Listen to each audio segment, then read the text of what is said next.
আসসালামু আলাইকুম ওরহমতুল্লাহ বরকাতুহ।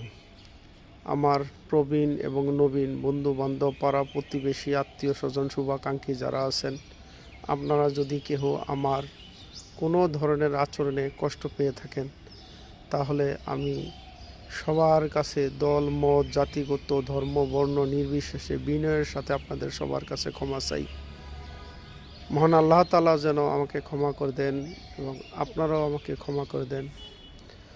হ্যাঁ, আর আমার অন্তরস্থল থেকে দোয়া করি মহান আল্লাহ তাআলা যেন আমাকে সহ আমার পাড়া প্রতিবেশী, বন্ধু বান্ধব, আত্মীয় পরিজন যারাই আছেন সবাইকে আল্লাহ পাক এই দুনিয়াতে নেক হাত দান করেন, উত্তম রিজিক দান করেন, সহি বুঝ দান করেন, হেদায়েত দান করেন এবং পরকালে মহান আল্লাহ তাআলা যেন আমাকে সহ আমার আত্মীয় স্বজন, পাড়া প্রতিবেশী